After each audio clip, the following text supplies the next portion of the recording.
Imaginemos por un momento la siguiente situación.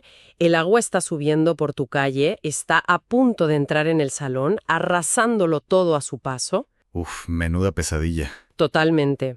Pues imagínate que mientras ocurre eso, sale a la luz que el plan exacto de ingeniería, diseñado a medida para evitar esa misma inundación, lleva, ojo a esto, 17 años acumulando polvo en un cajón oficial. Madre mía, 17 años. Así es. Y bueno, bienvenidos y bienvenidas a una nueva inmersión a fondo. Hoy ponemos sobre la mesa un documento que nace precisamente de ese nivel de frustración. Se titula La ilógica gestión del agua. Y a ver, hay que avisar a quien nos escucha desde el segundo uno. Es un texto incendiario. Muy, muy incendiario, sí. O sea, quien lo escribe reparte bofetadas monumentales a todo el espectro político, usa un sarcasmo bastante descarnado y, bueno, incluso cuestiona frontalmente el cambio climático. Y, a ver, me parece vital hacer un inciso aquí, justo al principio. Nuestra misión en esta mesa hoy no es aplaudir al autor, ni tampoco cancelarle. O sea, no estamos aquí para defender a los políticos a los que ataca, ni, por supuesto, para validar sus teorías climáticas. Exacto. Cero posicionamiento por nuestra parte. Eso es. Lo que vamos a hacer es usar ese cabreo monumental como un mapa. Un mapa para intentar entender qué diablos está pasando realmente con la gestión del agua en España. Porque claro, el documento plantea una paradoja que, sobre el papel al menos, resulta de lo más desconcertante. Y esa paradoja es el motor de todo el asunto, ¿eh? El autor contrapone dos realidades que, a ver, de primeras parecen no tener ningún sentido juntas. Por un lado, la destrucción de infraestructuras hídricas en plena época de sequía histórica. Claro. Y, por otro lado, las devastadoras inundaciones que acabamos de vivir. O sea, el documento nos lanza una pregunta brutal. Se cuestiona cómo es posible que civilizaciones antiguas, desde los romanos hasta los árabes, parecieran entender la aridez y la furia del agua muchísimo mejor que, bueno, que la administración moderna que gestiona el país desde 1975. Pues para entender de dónde sale esa acusación de incompetencia histórica que hace el autor, tenemos que fijarnos en el contraste que marca con las noticias del año 2024. Vale, vamos a desglosar esto, porque el salto es importante. Sí, a ver, él arranca recordando lo que pasaba en enero de 2024. Fíjate, había titulares en la televisión pública alertando de que la sequía estaba empujando a parte de España literalmente al borde de la emergencia absoluta. Sí, me acuerdo. Tierra resquebrajada y todo eso. Eso es. Embalses bajo mínimos, restricciones en los pueblos, un panorama casi apocalíptico por falta de agua. Pero claro, luego el autor da un salto a noviembre de ese mismo año, de 2024, y saca a relucir un artículo del Debate. Un artículo donde se detalla que el Ministerio de Transición Ecológica, dirigido por Teresa Rivera, destinó 2.500 millones de euros a un plan masivo. ¿Y para qué? Pues para demoler azudes y presas que califican de obsoletas. Exacto. O sea, la justificación oficial que recoge el texto es que son infraestructuras en desuso y que, atención a esto porque tiene miga, suponen un riesgo durante las inundaciones. Ya. Y claro, aquí es donde el autor saca la artillería pesada, ¿eh? Totalmente. Viene a decir, a ver si me aclaro, tenemos una sequía que asusta y la gran idea de la administración es gastar millones en destruir las mismas estructuras que sirven para retener el agua. Es que el argumento oficial de que esas barreras suponen un riesgo de inundación le parece al autor el colmo del cinismo. O sea, su razonamiento es muy directo. Dice, si el problema de dejar esas presas es que pueden provocar inundaciones, ¿qué pasa con todas las poblaciones inmensas que la propia administración ha permitido construir en zonas inundables? Claro, como es el caso evidente de Valencia. Exactamente. A ver, es como, imagínate que te avisan de que viene una tormenta terrible. Y la gran solución de tu ayuntamiento es obligarte a quitar el tejado de tu casa porque dicen que la estructura está vieja y el peso del agua podría hacerlo colapsar. Buen ejemplo. A ver, quitas el tejado y evitas el colapso, vale, pero te vas a empapar igual, te vas a arruinar el salón y encima pierdes la oportunidad de recoger toda esa agua de lluvia en barriles que te hacía muchísima falta para la sequía. Claro, te quedas sin tejado y sin agua. Y el autor remata esto señalando que en el invierno de 2026, con unas lluvias récord, muchos embalses tuvieron que abrir con puertas de emergencia porque estaban al 100%. Se pregunta con muchísima rabia, y cito casi literal, cuánta agua vital se ha tirado directamente al mar por no tener dónde guardarla. Lo fascinante de esto es, y me gusta mucho esa analogía tuya del tejado porque ilustra perfectamente la desconexión visual que tiene el ciudadano de a pie. Ya, es lo que ves. Claro, pero si rascamos un poco en la ingeniería hidrológica, hay que explicar el porqué de estas demoliciones, porque, ojo, no están dinamitando grandes embalses de abastecimiento. No son pantanos gigantes. Para nada. Hablamos en su inmensa mayoría de azudes. Y a ver, un azud no es la presa Hoover. Es una barrera pequeña, a lo mejor de 2 o 3 metros de altura, que se construyó hace, no sé, 80 años, para desviar agua hacia un molino que hoy ya ni existe. O para una central hidroeléctrica pequeña que ya ha caducado, ¿no? Exacto, concesiones caducadas. Vale, entiendo que estén abandonados. Pero la pregunta que se hace el autor, y seguro que mucha gente que nos escucha, es ¿por qué gastar dinero en romperlos? O sea, ¿no es mejor dejarlos ahí y que retengan algo de agua por poca que sea? Pues ahí entra un concepto clave que es la continuidad ecológica. Esto es lo que impulsa la normativa europea actual. A ver, cuando tienes un río lleno de muros de hormigón abandonados, el agua se estanca. Y, lo más importante, los sedimentos, o sea, la tierra, las piedras, se quedan atrapados detrás del muro. Ah, claro, hacen de filtro. Eso es. Entonces, el río aguas abajo se queda sin material, se erosiona más rápido y el agua fluye a mucha más velocidad. Y respecto al riesgo de inundación que menciona el gobierno, la física es implacable, ¿eh? Un muro viejo y sin mantenimiento actúa como un tapón ciego. Si viene una riada brutal, el agua y los troncos se acumulan contra el azud hasta que la presión revienta el hormigón, y cuando eso pasa, no tienes una inundación gradual. Tienes una ola gigante. Exacto. Tienes un tsunami repentino de escombros, agua y barro que multiplica el poder destructivo de la riada sobre el pueblo que esté más abajo. O sea que técnicamente es como quitar una bomba de relojería del cauce del río. Literalmente. Pero claro, intenta explicarle esa dinámica de sedimentos y tapones a un agricultor que ve cómo entra la excavadora, demuele un muro en el río, mientras sus campos se están muriendo de sed. Es muy difícil de vender. Esa es la chispa de enfado, totalmente. La sensación de que en los despachos importa más que un pez pueda nadar libremente hasta su desove, que el hecho de que no haya agua para regar o para beber. Y esa es exactamente la herida social que supura en todo el documento. O sea, la tensión enorme entre una política medioambiental moderna, que es muy técnica, y está enfocada en restaurar la naturaleza, frente a la necesidad casi psicológica e histórica de retener cada gota de agua en una geografía árida como la nuestra. Totalmente. Y esta herida, que bueno, podría haberse quedado en un debate teórico acalorado en Twitter sobre normativas y ecología, de repente salta por los aires y se convierte en una tragedia de proporciones históricas en octubre de 2024. Y aquí es donde la cosa se pone realmente seria y oscura, porque pasamos de discutir millones de euros en los presupuestos a contar ataúdes. Sí, es un giro drástico. El documento hace un giro helador cuando aborda la Dana en la Comunidad Valenciana. A mediados de noviembre de 2024, las fuentes ya hablaban de 216 fallecidos confirmados y, bueno, un rastro de destrucción incalculable. Una barbaridad. Y aquí el tono del autor deja de ser simplemente sarcástico, es pura furia, una furia dirigida directamente hacia quienes mandan. Cita al presidente del gobierno diciendo aquel famoso si necesitan ayuda que la pidan. Sí. Lo presenta como una aberración, ¿sabes? Como una dejación de funciones inaudita en medio de una emergencia nacional.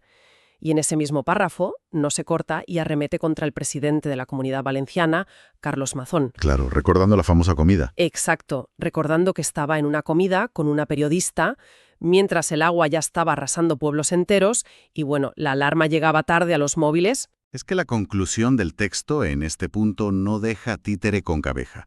Sostiene que el sistema actual permite que llegar a lo más alto del poder público sea, cito, perfectamente compatible con ser un inútil, un irresponsable absoluto y carecer de la más mínima empatía o capacidad de gestión. Palabras mayores, desde luego. Pero lo que hace que este documento sea algo más que un simple desahogo político de alguien muy cabreado es que busca el origen mecánico del desastre. Ahí está la clave. No se queda solo en quién mandó el mensaje de alerta tarde o quién estaba comiendo dónde. Para ello, trae a colación una entrevista en Onda Cero a Félix Francés. Este señor es catedrático de Ingeniería Hidráulica en la Universidad Politécnica de Valencia. Y lo que revela este hombre es de esas cosas que te quitan el sueño. Sí, lo de la entrevista es revelador a muchos niveles. Define las inundaciones de Valencia como un, atención, desastre anunciado. Explica que lo que ocurrió no fue una simple crecida de un río normal, sino lo que los expertos llaman avenidas relámpago. Exacto. Y te pregunto, ¿cómo funciona exactamente esta bestia hidrológica para causar semejante nivel de muerte y destrucción en tan poco tiempo? Pues a ver, si conectamos esto con el panorama general, una avenida relámpago en una cuenca mediterránea es un monstruo muy, muy particular. No estamos hablando del río Ebro o del Guadalquivir, que, o sea, tardan días en desbordarse y te dan margen para evacuar. Claro, lo ves venir. Aquí hablamos de ramblas, como la famosa Rambla del Pollo, que suelen estar completamente secas la mayor parte del año. Tú pasas por ahí y ves un cauce de tierra. Sí, que hasta la gente pase al perro por ahí. Eso es. Pero cuando tienes una tormenta perfecta, que descarga, no sé, 500 litros por metro cuadrado en la cabecera montañosa de ese sistema, el suelo no puede absorber absolutamente nada. Es como echar un cubo de agua en una tabla de planchar. Exactamente. Entonces esa agua se canaliza por barrancos muy estrechos y con una pendiente tremenda. Baja a una velocidad aterradora, ¿eh? Y claro, por el camino va arrancando cañas, fango, árboles, coches enteros. Se convierte en una batidora. Tal cual. Para cuando llega a la llanura, que es donde están construidas las poblaciones, ya no es agua. Es un muro sólido de escombros y barro en movimiento que te arrasa el pueblo en cuestión de minutos. Es pura energía cinética desatada. Y sabiendo que ese monstruo existe y que la geografía es así, el catedrático suelta la gran bomba en la entrevista. Denuncia que, desde la década de los 90, esa zona exacta de Valencia era prioritaria en los estudios de riesgo de inundación. O sea, se sabía perfectamente lo que iba a pasar. Estaba en el radar de todos los expertos, sí.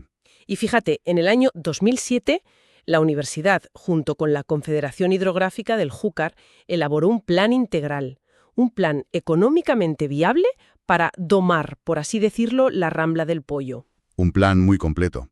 Sí, un plan que incluía reforestación para sentar la tierra arriba en el monte, micropresas para frenar el agua y la creación de unos corredores verdes para canalizar toda esa inundación hacia el nuevo cauce del río Turia. Y aquí hay que entender la elegancia de esa ingeniería que lamentablemente nunca se llegó a construir. A ver, las micropresas no son para almacenar agua. Son como frenos de emergencia en una autopista. Ah, vale, no son pantanos. No. Su función es romper la fuerza brutal del agua y quitarle velocidad a esa avenida relámpago. Y luego están los corredores verdes, que son llanuras de inundación artificiales. O sea, darles espacio. Eso es.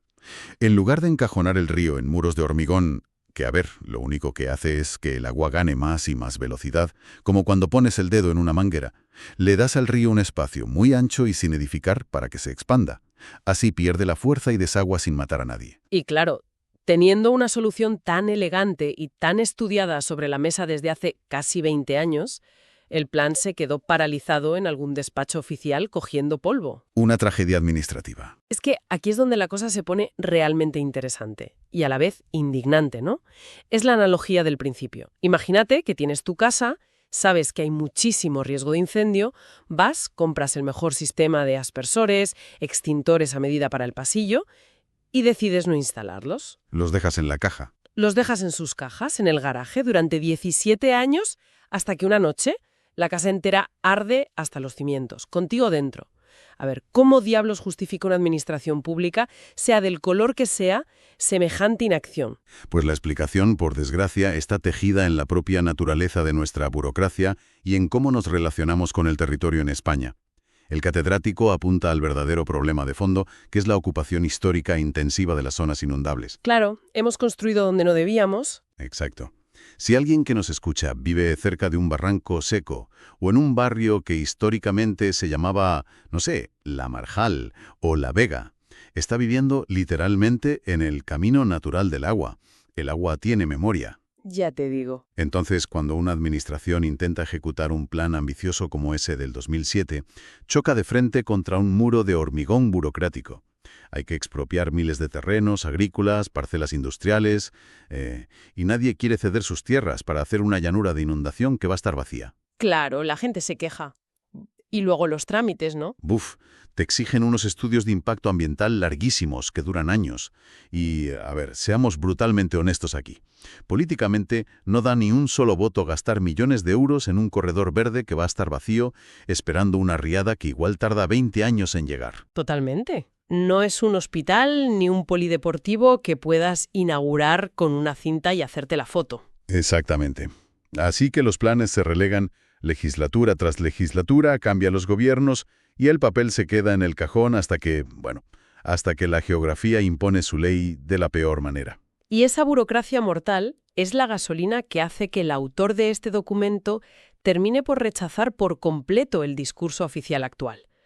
Porque, a ver, después de escuchar que el desastre de Valencia se podría haber mitigado con obras diseñadas hace casi 20 años, el autor choca de frente con la explicación generalizada de que la culpa de absolutamente todo la tiene el cambio climático. Y ojo, hay que hacer un matiz crucial aquí para nuestra audiencia. El propio catedrático Félix Francés afirma en la fuente original, en la entrevista, que el cambio climático sí exacerba y hará más frecuentes estos fenómenos extremos. La ciencia advierte de ello muy claramente. Sí, él lo deja claro. Pero el autor del texto decide ignorar esa parte olímpicamente y enarbola la bandera del escepticismo radical. Escepticismo radical y bastante guasón, las cosas como son. O sea, empieza a llamar a los políticos miedistas y catastrofistas, acusándolos de usar el clima como la excusa perfecta, como un comodín para tapar su propia inutilidad y la falta de infraestructuras. Sí, va con todo. Empieza a mofarse diciendo ¿qué fue de aquel pánico de los años 80 por la capa de ozono? O bromea con que lo próximo será que el gobierno nos anuncie una plaga de langostas tamaño cocodrilo voladoras. Madre mía, el tono. Y hasta rescata aquella famosa y muy polémica anécdota del expresidente Mariano Rajoy citando a su primo para dudar de los modelos climáticos. El autor se ríe de todo el consenso climático actual y, para sostener su teoría, decide dar una especie de clase acelerada de historia de España. Y esto plantea una pregunta importante sobre cómo vemos nuestro pasado. Porque su argumento central es que la península ibérica siempre, desde tiempos inmemoriales, ha estado sometida a periodos de aridez extrema que se alternan con lluvias torrenciales. La famosa gota fría de toda la vida. Eso es. Para él, la anomalía no es el clima. La anomalía es cómo respondemos nosotros ahora frente a cómo respondían nuestros antepasados ante la misma geografía. Exacto. Él hace un repaso casi de manual de colegio, ¿eh? Dice que los celtíberos sabían que el terreno era seco y hacían pozos profundos, que los romanos entendieron la escasez de agua y llenaron Hispania de unos acueductos majestuosos que aún siguen en pie. Como el de Segovia. Claro. Luego dice que los árabes convirtieron al Andalus en un prodigio de aljibes y acequias para no perder ni una sola gota de rocío. Y que bueno, que las generaciones recientes, nuestros abuelos, levantaron canales de riego y pantanos a pico y pala. Una visión muy épica. Y concluye que todas las civilizaciones adaptaron el terreno a sus necesidades de supervivencia, excepto, y cito de nuevo, los lumbreras que nos gobiernan desde 1975. Fuerte. Pero, a ver, un momento, aquí me toca hacer un poco de abogada del diablo. A mí me fascina la historia, pero comparar la Hispania romana o la época de Al-Ándalus con la España de 2026 me parece hacer un poco de trampa, sinceramente. ¿En qué sentido? Pues a ver, los romanos hacían acueductos preciosos y obras de ingeniería increíbles, sí, pero no tenían megaciudades de millones de habitantes, no tenían polígonos industriales kilométricos, ni habían asfaltado y construido decenas de miles de casas en el lecho seco de las Ramblas. ¿No crees que el autor está romantizando muchísimo el pasado para justificar su argumento de que ahora somos inútiles gestionando el agua? Es que esa es una crítica muy válida a su texto.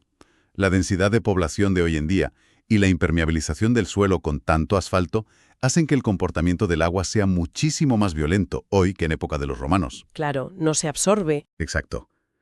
Cuando llueve sobre asfalto, el agua no se filtra a la tierra. Corre al 100% hacia el punto más bajo. Sin embargo, aunque romantice, el autor utiliza ese romanticismo histórico para señalar un cambio de paradigma que sí es real en la política. ¿Cómo cuál? Su denuncia de fondo es que hemos pasado de una ingeniería de supervivencia, es decir, dominar la naturaleza para poder comer, beber y no ahogarnos, a una doctrina que él considera puramente ideológica, donde parece que la prioridad absoluta es que el río fluya intacto, caiga quien caiga y cueste lo que cueste. Y para darle peso a esa sensación, a ese cabreo de que hemos perdido el rumbo por completo, saca un dato demoledor sobre la destrucción de presas.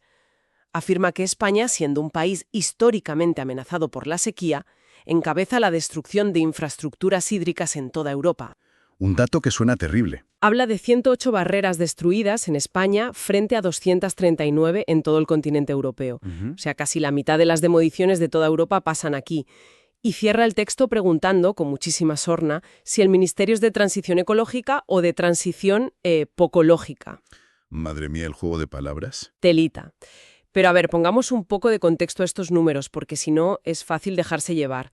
Destruir 108 barreras en España suena a locura total, pero ¿es un dogma fanático de la administración como él sugiere? ¿O hay otra razón técnica detrás de esa cifra tan alta? Pues a ver, el dato es 100% real. España lidera esas demoliciones de lejos.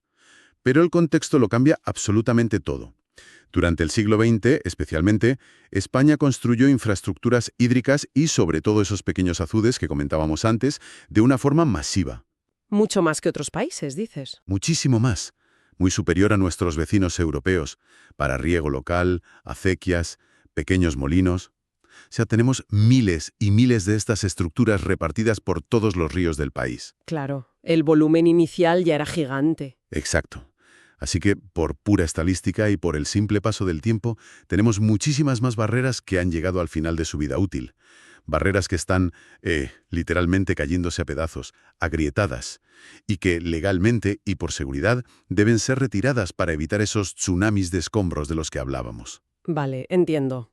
Así que, más que un fanatismo, es en gran medida una labor de limpieza de ruinas industriales en los cauces que ya tocaba hacer. Ya, claro. Pero si la comunicación oficial falla estrepitosamente y tú como agricultor o ciudadano solo ves la excavadora rompiendo el muro de tu río, mientras por otro lado te prohíben regar el campo por la sequía, El mensaje es nefasto. el mensaje que llega a la calle es exactamente el que refleja el documento. Nos están boicoteando desde los despachos. Esto nos hace pensar muchísimo en el papel vital que tiene la percepción pública en todo esto. Sin duda. Si recapitulamos todo este viaje, hemos recorrido la mente de alguien profundamente enfadado. Hemos visto cómo utiliza el sarcasmo y a veces la brocha gorda para contrastar los millones que se gastan en demoler viejos azudes en nombre de la ecología con esa pasmosa y trágica inacción burocrática frente a proyectos vitales como el de 2007 para la Rambla del Pollo en Valencia. Proyectos que la ingeniería con datos en la mano sabía que funcionaban. Exacto. Y todo esto bajo la inmensa, oscurísima sombra de la tragedia de la Dana y cientos de vidas perdidas. Al final, este texto, con todas sus salidas de tono, nos arrastra a un debate incómodo sobre si nos estamos escudando demasiado en la etiqueta del cambio climático para no asumir que nuestra gestión diaria del territorio, hoy por hoy, es un desastre administrativo. Es que, fíjate, el valor de analizar un documento tan polarizado, tan visceral como este, radica precisamente ahí. Te obliga a ver las costuras del sistema. Totalmente. Te enseña en tiempo real cómo la falta de infraestructuras, sumada a esa rigidez burocrática de la que hablábamos, y a tragedias reales y dolorosísimas, generan un caldo de cultivo perfecto para la desconfianza absoluta en las instituciones. O sea, comprender este nivel de enfado ciudadano es indispensable para entender el momento social tan tenso que atravesamos en España. Sin ninguna duda. Y bueno, para cerrar nuestra inversión a fondo de hoy, me gustaría dejar una última reflexión flotando en el aire para toda la gente que nos acompaña, para que le den una vuelta. A ver.